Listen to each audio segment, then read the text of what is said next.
You're listening to What's Your Heart Problem podcast, the show that brings you healthy advice and perspectives on your heart relationships with your host, Dr. Holder. She has 20 plus years in the field of helping others as a dedicated therapist. She is a coach, speaker, a loving mother, and wife. Dr. Holder is here to help you get to the heart of the matter. Now, without any further ado, please welcome your host, Dr. Holder.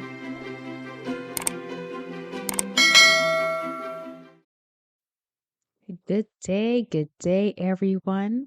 This is Dr. Holder, your host for What's Your Problem, Heart Problem podcast. And I want to thank you for joining us today.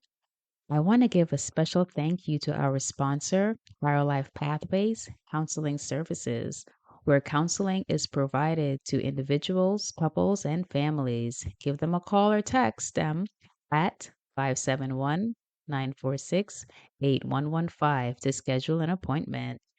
On today's podcast, we have with us an amazing financial coach and consultant, my brother, Chris Holder. And he is known on his social media as CEO Chris Holder. Mr. Holder has been blessing us with his financial expertise for many years now. And so he's here to speak to us about finances and how to get our health in order. So I want to welcome my brother and friend, Chris Holder. Thank you so much for joining us. Brother, welcome to my podcast. Thank you so much for joining me.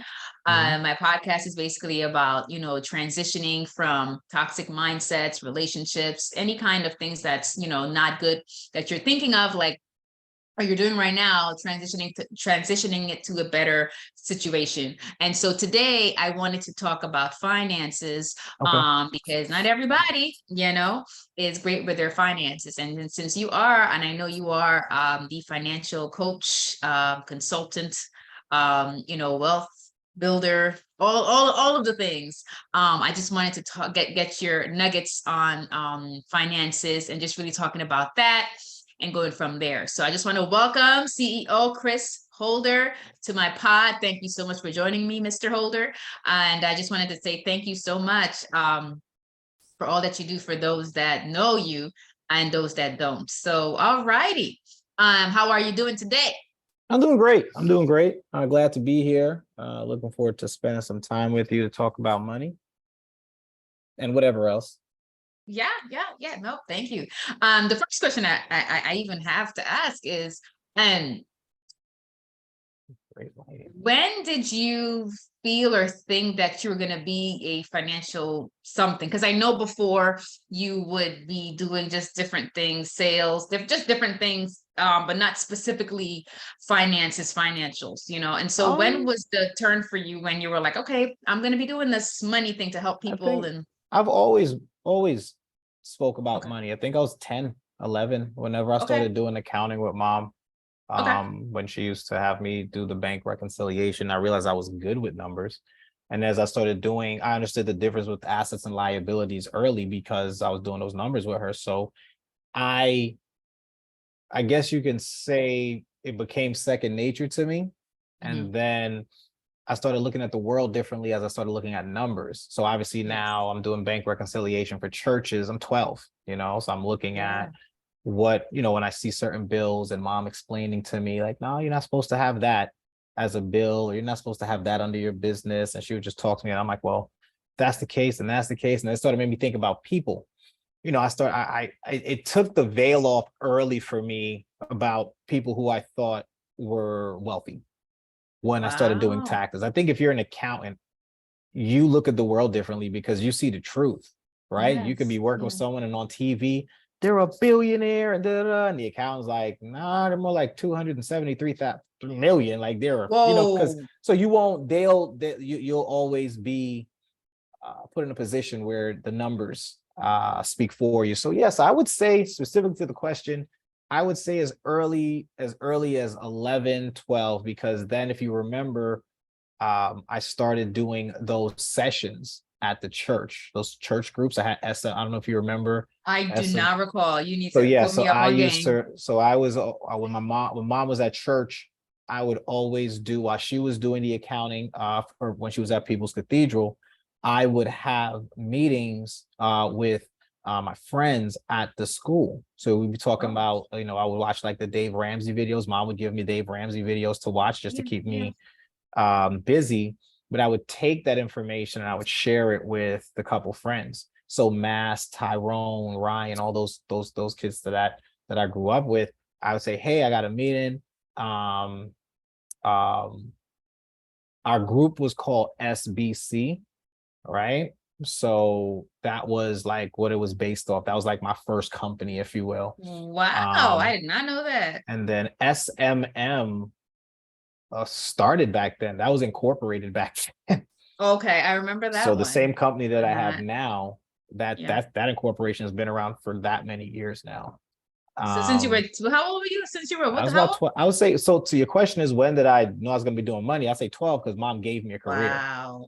That really, I so did I not knew, know so, that. so I was always good with math. I was always good with Yeah. numbers from that. Yeah. Everything else was kind of like, I don't know, but I was good with that. And then I Yeah. started wondering why people were poor. And that's when I Yes. go to church, I'm like, wow. Started trying to figure out the difference between the church and the streets. And I'm like, well, Yeah. if these people are supposed to be blessed, but they're struggling, but then these people are supposed to be evil, but they're not struggling, something's off here. And then they said, oh, well, every drug dealer, every gangster, whatever, is either they're dead or in jail. And the Oh, problem was I met too many people that were not dead or in jail. They right. would, I met guys who were working in the streets the same way a stripper would work and get her money to pay for med school. And the minute she's done with med school, she's out of that profession. There's a Right. lot of guys who said, okay, if I can get, 15,000 or 30,000 off this quick, situation, I'm going to go open up a laundromat, because they're Right. in the worst neighborhoods to be Mhm. in. So they would see vision. They would get their business together. They would set up LLCs. They would put businesses in their families' names, their kids' names. And I'm here Yeah. sitting around looking at these masterminds, and I'm like, this pastor Hmm. don't know what he's talking about. So, and then I'm doing his Okay. taxes. So I'm like, he really don't know what he's talking about, So I think Yeah. that's what happened. I think early I got an early look at life, and I stopped looking at people. I stopped looking at people like I'm in awe of this adult, when really, Mike, you're probably worse off than some of the people that I would think are worse off, Yeah. So that would be that. So it's been that long. So then it's just, people only started listening once they started seeing the success, because nobody wants to hear you while you're just telling facts, right? People don't, Right. they don't, oh, just because it's fact doesn't mean that because, well, why haven't it worked for you, right? You telling me what to Yeah. do. So nobody Yeah. would listen to me. I was, but I just didn't, I kept going because I know what I was saying was correct. And I Yes. knew eventually my success was gonna come as I continue to build stuff. And I was like, one day people will listen, but in the meantime, I'm gonna talk to those that are willing to listen to me now. So the Wendells of the worlds, the Liz's of the worlds, the Burchells of the worlds, Darren. So there's a group of people, that rocked with me still to today, like still rocked with me to today. And they were there for a lot of Yeah. those meetings, which is crazy Yeah. to think that it's been over 20 something years. Wow. So what was that message that I people did guess if not I want to could, hear from you? anything, because I was young, right? So what do you know about money? You're 15, because Oh, I didn't have any pedigree or background there. okay. It used to be like a joke to a lot of adults. There's like, you're just talking because you hang around Paula. So that's Paula's son. So it was very much like, he's just Okay. talking because his mom's an accountant. So it wasn't like I knew what I was saying. It's like, he's just repeating what he heard on a phone call. He don't really know. So it used to frustrate me because I'm like, it's not I said it. I read a book. This is what the book Yes. said. I'm telling y'all we should be budgeting. I'm telling y'all we should do this, we should do that. But yeah, so that's what I meant. Wow. And no, I just remember that time and I never saw it that way. I just put in numbers. So for me, what developed was my organizational skills and managing skills in Right. regards to just how to organize certain things when it comes to numbers, but not necessarily being like how you got in. That's so interesting how same household and just very different like experiences. Mhm. That's amazing. I did not know that. So would you say that you ever had a unhealthy mindset about money? No, Really? So what because was your it go ahead. didn't matter. whether I had the money or I didn't have the money, the money was never the thought. I never looked at money. I just saw it as currency, right? Gold, diamonds, this, a car, it's currency. I always looked at it as trade. So if I didn't have enough money, I would replace what I had. I remember there was a time where I didn't have a bunch of money in the store. And I said, hey, listen, I don't have the money for this. Is it possible that I could work this off? Yes. Like, what do you mean? I said, I'd like to trade. I'll trade my time for this. It's X amount of dollars. The guy laughed at me. He goes, all right, fine. He goes, hang out in the back and make sure nobody steal nothing for the next 10 minutes. Right. But that was so for me, it was trade, right? So if I didn't have money, right, I knew I could still get certain things. If we were to talk about today, for what I think most people would understand, is my money habits were developing at that time. So I made a lot of mistakes developing the money habits that I felt would be my principles, because I didn't like the principles that I was taught. Right. I thought they were good concepts, but I'm like, nah, something's missing. Mom and dad always used to say to me, you should always listen to somebody who's where you want to be in life in all areas. Yes. So if you're talking to somebody and you see the lifestyle that you don't want and they have it, why are you listening to them? Right. Because if you accept their advice, you accept their lifestyle. So my mistakes were made because I was willing to learn. I was willing to take a chance. Like, let me try this. Let me see. So I tried a lot of things to know that the concept would work, and then to know what concepts wouldn't work. And that's how I developed that 6-figure secret checklist that I created, which is something that I said, when I'm no longer here, what is it that I want to leave my kids? And I'm like, if I could leave them principles of money and finance and also put them in a good position, if they receive $10 million, right? And I'm no longer here, they'll know, okay, follow these principles. This is the biblical financial Bible my father created for me. These are our financial commandments in this house. And that's why on my birthday, I tell people I don't want anything on my birthday. I'm doing a call to check in on where everybody is on the 6-figure secret checklist. Like, if that's something that I would want to continue when my birthday comes, I want people to be like, yeah, we should make that a financial check-in day. I'd love to have that passed as a law. That'd be a goal of mine, that September 30th is a financial check-in day for the world. That would be like that would be that's a goal of mine. That's awesome. Yeah. That's awesome. Let me go back a little bit. You said that you had made mistakes before you went forward to turning those mistakes into principles, or turning the mistakes, doing them with. What were some of the mistakes you were making that you have stopped doing and now they're principles? I would say stop. So the concept of paying off credit cards, as an example, for me, the concept of not using a credit card to pay for stuff and using my debit card, right? That was one of them. So I use my credit card for everything. But what would that? Can you expound more on that? Like, so a couple things, right? So right out the gate, just from because you said that was good. Just from a safety standpoint, right? Okay. Because identity theft is rampant. Okay. People gonna crack your accounts. It's gonna happen anyway, right? If I have a credit card and I see a mistake, that's between that purchaser and my credit card company. That's an immediate situation. That's not my actual money. Right. Right. And it's a quicker process, and they can, remove it. They can handle all that. My debit card, that's my real money. Yeah. And they don't give it back to you immediately. It takes days because the bank doesn't hold money.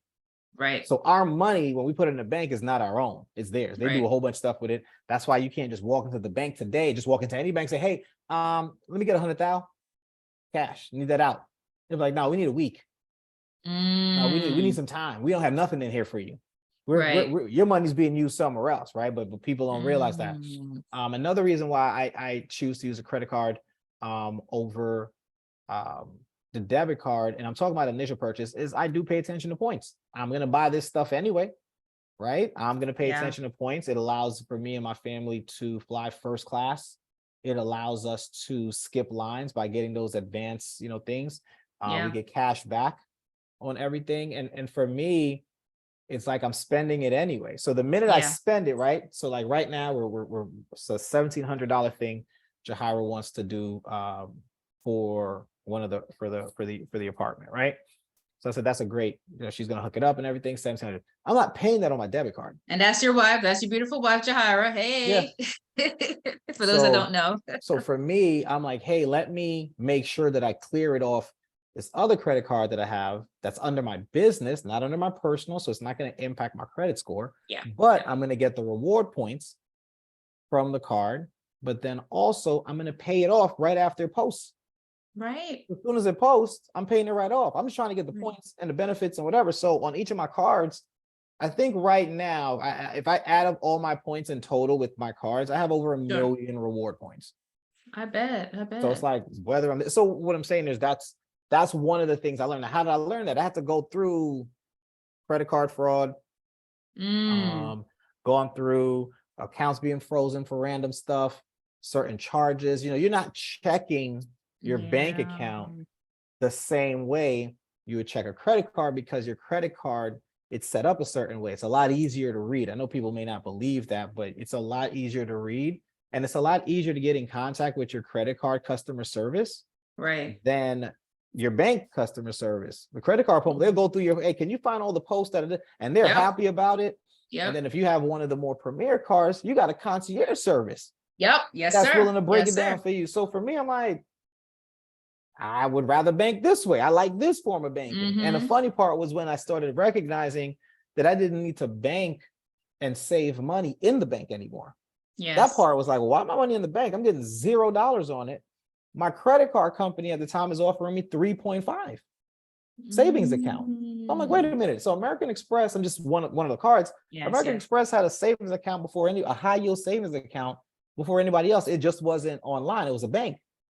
I mean, it wasn't on the ground as a bank, it was online as a bank. So when you just start looking at the principles we've been taught, I recognize that most of the principles weren't put in place for someone like me.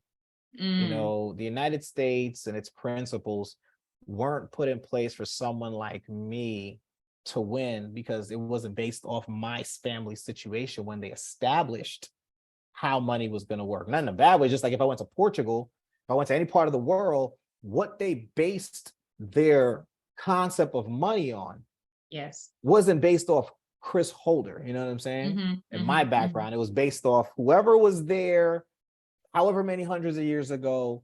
And that's what they base it off of. And the United States as a whole is based off debt. It's not based off, it's based off you owe somebody all the time. In no scenario in the United States, unless you're in Puerto Rico, I believe, can you ever own your home. You never own your home. There's always taxes. So the government always owns your home. You know what I'm saying? So it's like this interest that everybody's paying. And I'm like, they just taking full advantage of us. But we've been taught that. It's another thing that I had to learn the hard way, right? Bought property early, which so I learned early that that's not the way to buy it.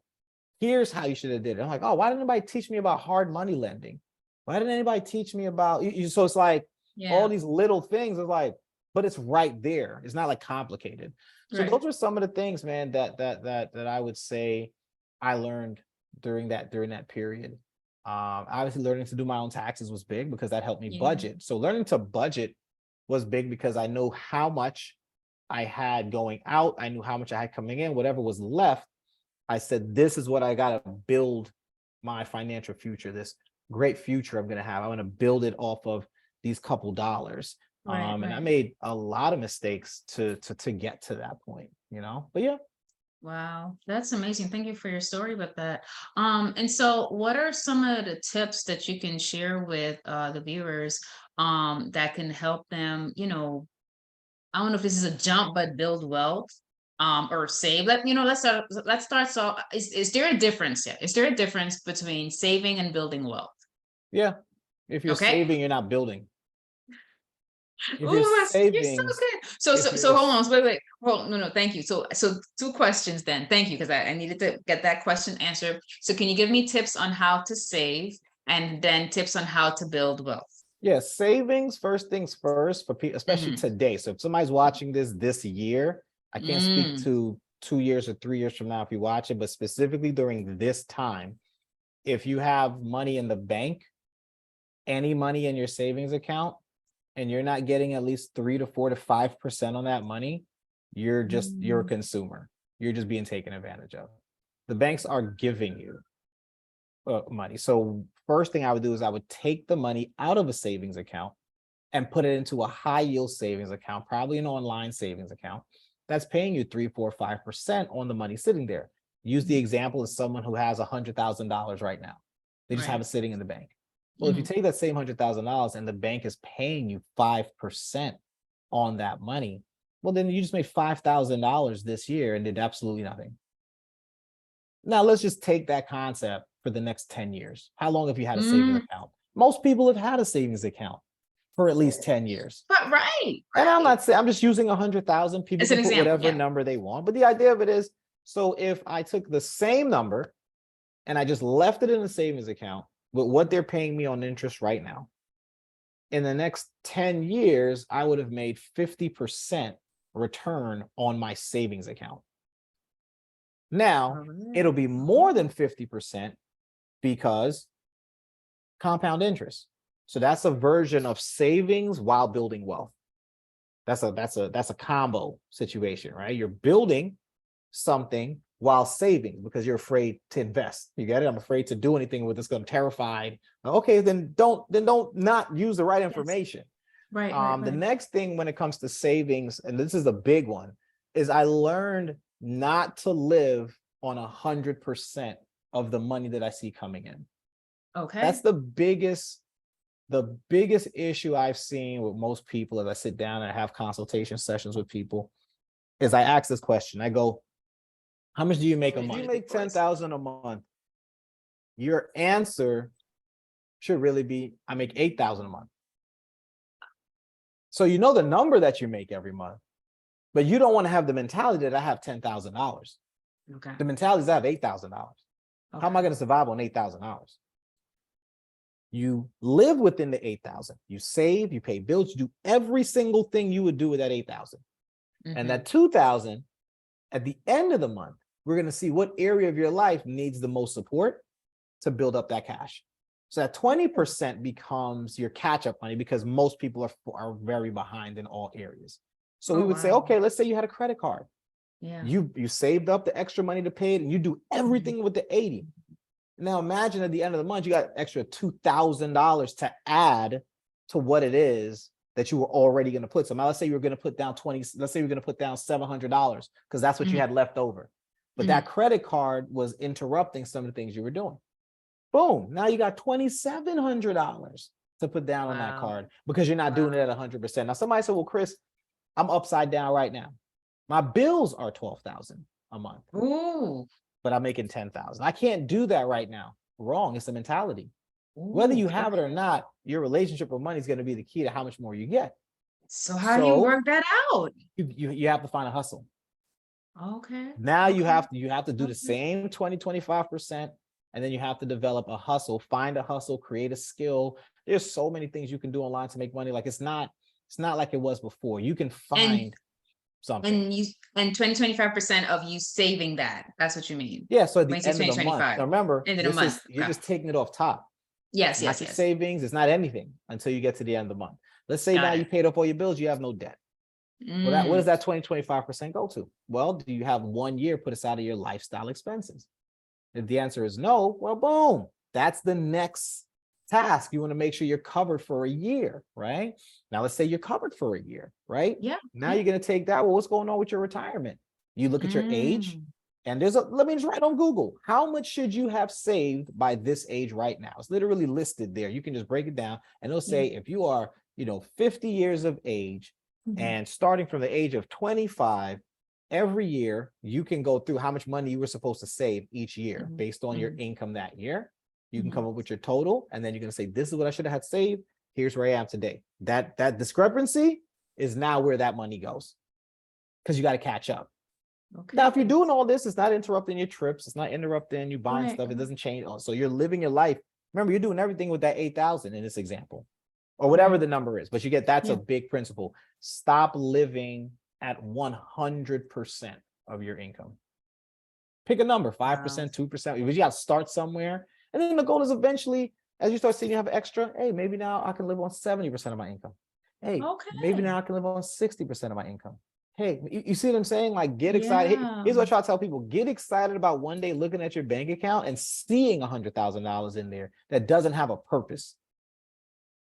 It's just in there Yes. collecting interest. You get it? Like, I don't owe anybody money. Nobody's coming to get this money, and go from there. For people Wow. who are watching this and have a lot of money, if you're going to keep your money in the bank, it may be annoying, but you got to open up as many bank accounts as possible, up to 250,000.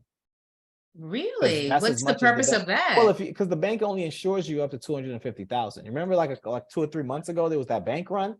Well, yeah, if you had Mm, $300,000 in there, you just lost 50,000 wow. because they're only insuring you up to 250, Mm-hmm, mm-hmm. right? So those are some of the things that really jumped out to me. So when I'm talking about saving, when it comes to building wealth Yes. in history, you have to determine the path you're going to take, right? Real estate is always one people talk about. Okay. The stock market is always another one. And then obviously purchasing into businesses and or different companies to receive that, right? So yeah, we can talk about art, we can talk about diamonds and all that, but realistically, through the history of the United States, most people have created wealth through real estate and or the stock market. That's just what people What do. if you are completely don't know anything about those two? Is there any other way to build What wealth, or those are the majors that some you people try to feel? do it through life insurance, but Mm-hmm, I always try to say, you know more about real estate than you think. You own a home, right? mm-hmm. Guess what? You know a lot about real estate already. Right. You know, what I'm saying there is it just comes back to the path. When you think about wealth, you're thinking about something that's going to appreciate over time. There's not Yeah. that many things that we've been given that people have, the average person has access to. If somebody Mm-hmm. will watch this and they'll give some crazy, oh, you create wealth doing da da da da. All right, fine. So we're talking about the 2% of the world that even Right. knows how to do that thing. I'm Right. talking general person watching this. I want to create wealth. What should I do? Wealth has been created in the United States specifically through Yeah. real estate and the markets. Those are the two Mm, things. After that, now you're looking at someone either investing into a company. So that's like private equity stuff. Now you're sure. buying a percentage of a company, hoping that it shoots up. Anything other than that is not historically backed, really. It's not, Mm, right? You can just take a look. So no matter how far the market goes up or down, the reason why it's always a good time to buy real estate is in some way or form, the numbers always end up working out. gotcha. Gotcha. Okay. Well, I can't. I wanted to segue into what you said earlier about just pretty much leading my niece and my nephew, my beautiful nieces and nephew, Mhm. my niece and nephew, and just how are you showing your children the relationship, the healthy relationship that you should have with money? How Just are you showing that to conversation. them at this time? Mm, Conversations. Whenever I buy something, I talk with Savannah about the real numbers. mm. Like when we bought the car, she was like, these are the two cars, this is the price point. She's like, oh my gosh, da da da. But I'll give you an example. When we were talking about cars, we were in front of a Bugatti, and the Bugatti was about $2.1 million. Well, hold on before you continue. Remind the people, but let the people know what you recently got out there today, sir. What is it? What is the name of it, sir? A California T. For those that don't know cars, can you explain what that is? Yeah, so that is a convertible Ferrari. My word. So I saw the squeals of joy on your daughter's face when she Yeah, was in it. So did you talk to her about the price points and all of that with that she one, or picked the was car. another? So I took her through the entire process with me. When I went to check the car out, I had her take a look at all the cars I was looking at. She got Yeah, inside. It was between that car and a Rolls Royce Dawn. I And she got see. into both cars. She liked the Rolls Royce more than the Ferrari, actually, because it Mm-hmm. was a lot more spacious and all that Mm-hmm. other Mm-hmm. stuff. But um, we were going to move forward with the Rolls Royce. So she was actually surprised that I went with the Ferrari Mm-hmm. because the one that she had, the two things that she didn't like, she wanted it to have red in it, and the one we were looking at had tan, Uh-huh. and she didn't like the interior, and she didn't see the top come down, so she didn't know the top could come down. Whereas on the Rolls Royce Dawn, she liked the emblem that popped up, and then she liked the roof coming off. Yeah. So when she saw it, you know, she was super excited because that combination, that's what she would have wanted for the car, because red is one of her favorite colors. So And let the people know, how old is your beautiful daughter? she's 6. Yes, ladies and gentlemen, you can speak to your Yeah, kids. she's 6. So At as 6. I shared with her when I was talking to the car dealers and the Yeah. owner, well, the GM of the Ferrari dealership, I had her sit there with me and just Mhm. listen and ask questions. And, you know, I explained to her, hey, listen, this car is $320,000. This car is $250,000. What is that? So I'll give her an example of something that we bought for $1. I said, now, if we had 250,000 of these, that's how much this car is worth. And she's just like, oh my goodness, like that is, you know. So then while we were speaking, just to show how those conversations coming where they can start to digest dollar amounts, as we saw the Bugatti is about 2 point something million. And then I was telling her the other car I was looking at, and I was like, yeah, that car's like 220,000. She goes, well, all right, 220 is not that bad, because compared to that, you know, $3 or $4 million car. But she's 6. Yeah. That she Yeah. and I picked up on that. I was like, she just put that Figured that together. out. So Mhm. she's listening, she's learning. Yes. Obviously, Yes. she also has a business that we're developing right now. So that's really on me. I just need to Yay. push a little harder to finish developing her website. But we know we got the LLC and all that other stuff. So basically, we even have people that wanted orders from her stuff. So I Yeah. want to get her stuff rolling. And how I'm choosing for her to learn about money is for her to run her own business, Yeah. you know, but she Yeah. carries those principles to school. She talks to her friends about it. So I'm trying to encourage her to do it that way. So the sooner she starts running her business, taking sales, taking orders, counting her money, paying taxes, all of that, as she Yeah. goes through Yeah. that process now, that's how it'll be learned. And then through her conversations with her brother, I know she'll pass some of that down to him Yes. while he also learns from us. And it's important for them to visually see it, you know. Mhm. Savannah Yeah. has seen what $10,000 looks like in cash. She's seen that. And then Yeah. she's like, that's not a lot. So I was like, you understand? I Mhm. said, it's not a lot. I said, but Mhm. don't let people tell you what's a lot. I said, it's all value. It's not, Yes. money is not the thing we're after. It's what money can do that we're after. So as long as we Right. stay focused on what we're actually going after, everything in between works out. That's awesome. Yeah. And so as you're speaking about the kids, when you had gotten married, because you know you were a single person before the family, and did your money perspective or mindset, not even mindset, but I got perspective, I'll say, change from being single to now married, and then to married having kids? I guess there's 3 questions. So single, we were thinking, when you got married, was there a shift where you had to do things a little differently, or you know, was your new spouse, but maybe she Well, had different yeah, money she had, mindset? the good thing is she already had good money habits. So Okay. that helped. She actually had pretty great money habits, actually. Mhm.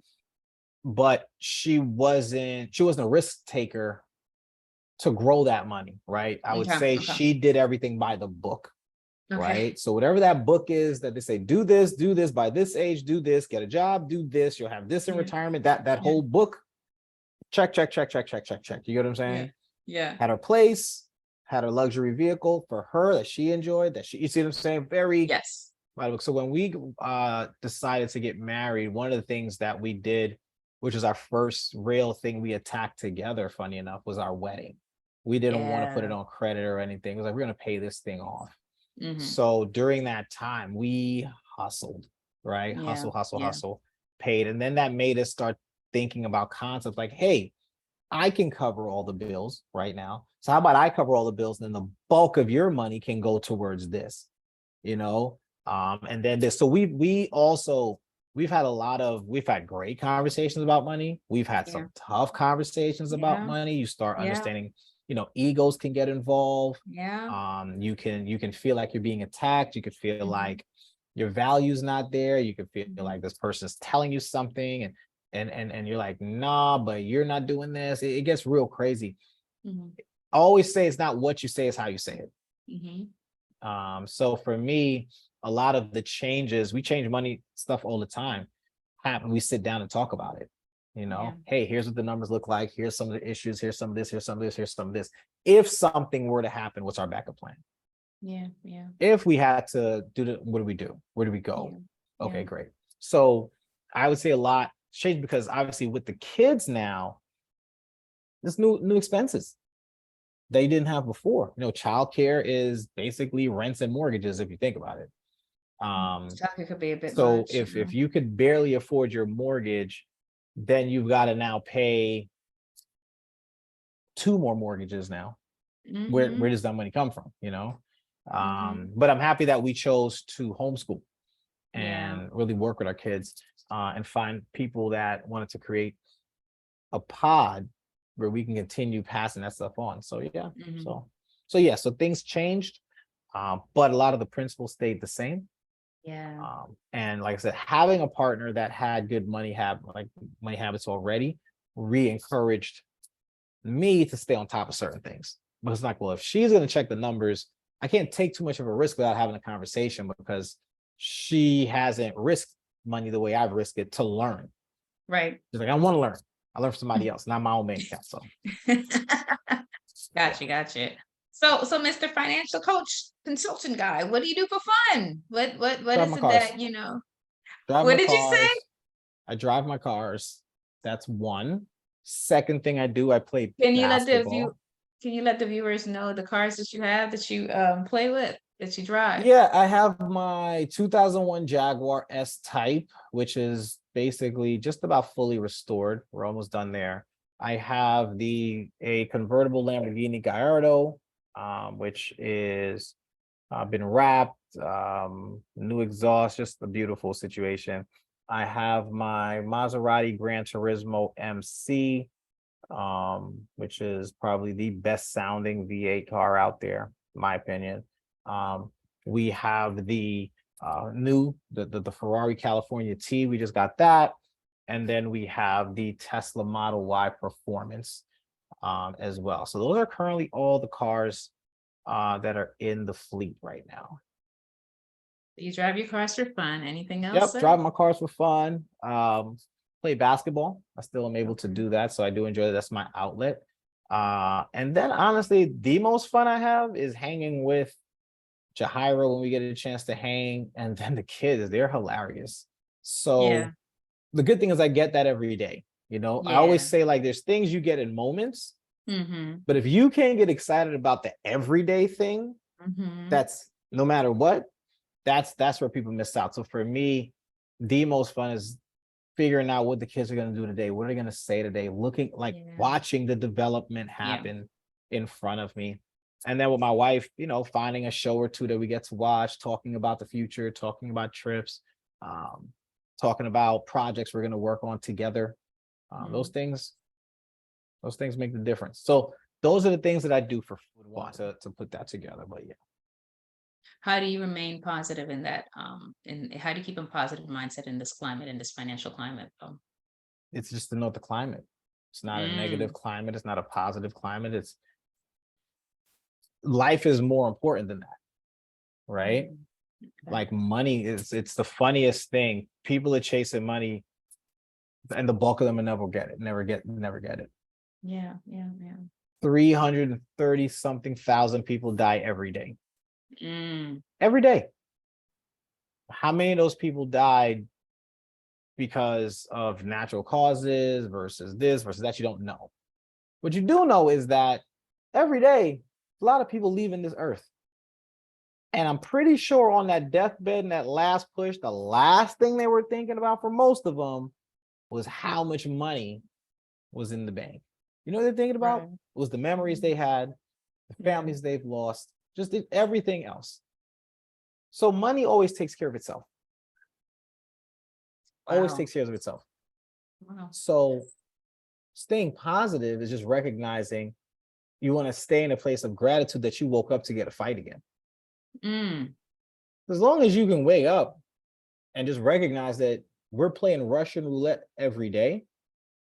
I heard somebody say something that really stuck with me. He says, it was a story. He heard these, it was him and the guy he was working with.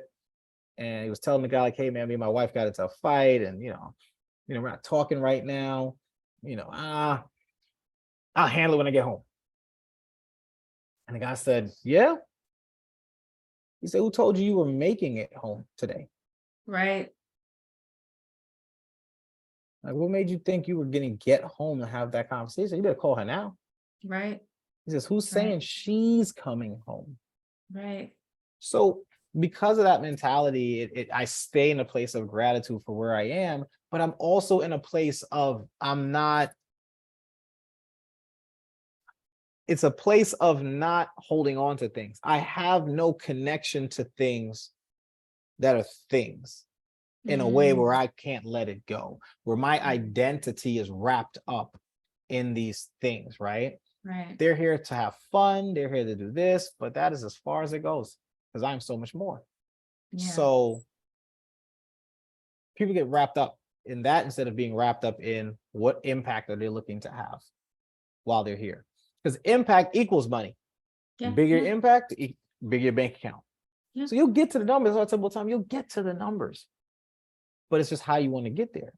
So anxiety levels for people who work a job are higher because they're not taking the time they have to create something for themselves.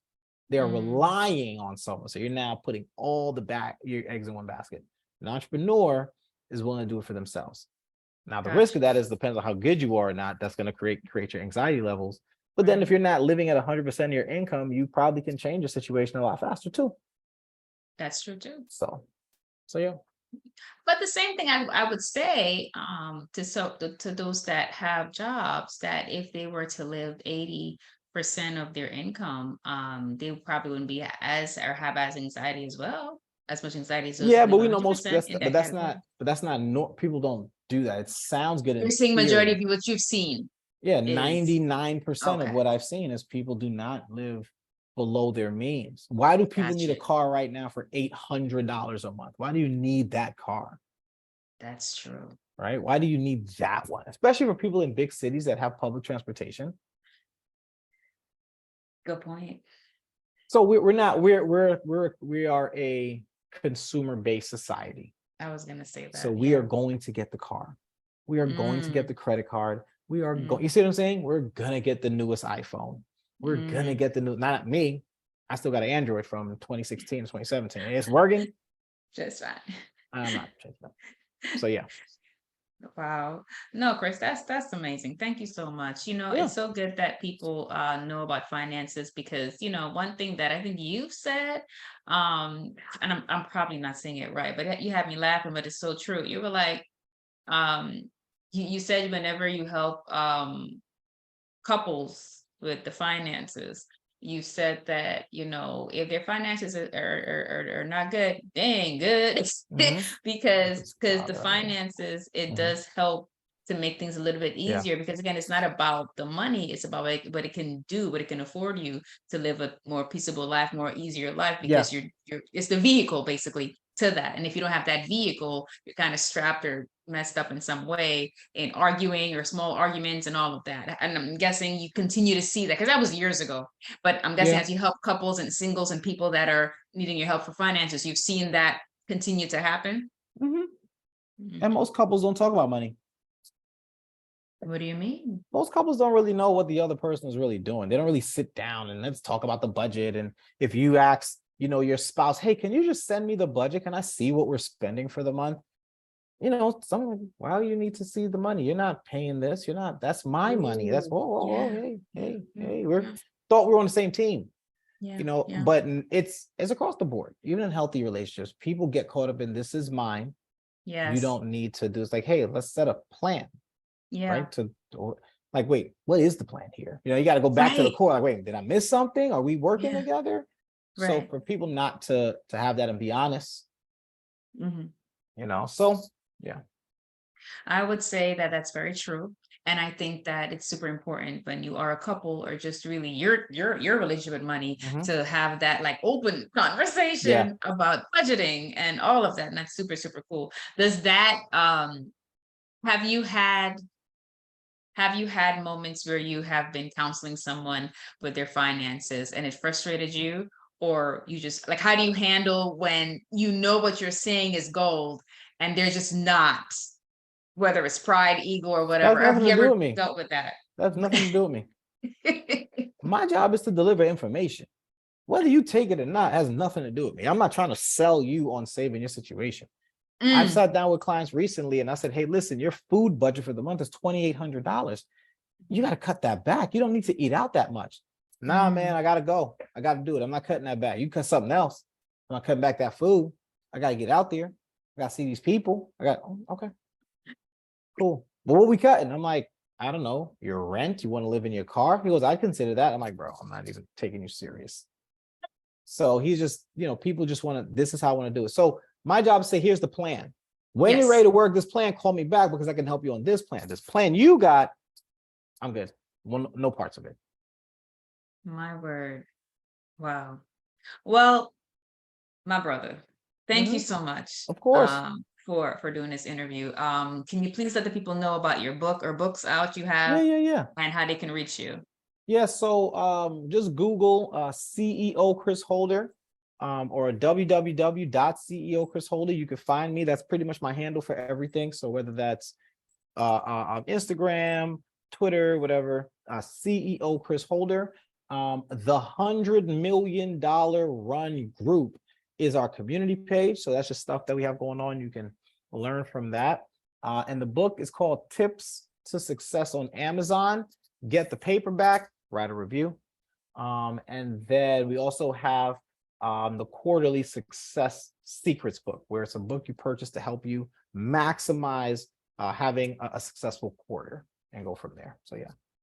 Thank you so much. I appreciate you, brother. Thank you so much for doing this pod with me. And again, blessings. And I know as you continue to fight to just be better financially and helping others, I know people will be helped by you just being here. And I didn't even know about it, but I like that. Your birthday being that like worldly check-in. I love that. Worldly financial check-in. That's pretty good. So that's it for me. Thank you guys for listening in, and you guys have a good rest of your day as well. Thanks, Mr. Holder. Thank you. Have a good day. For having me.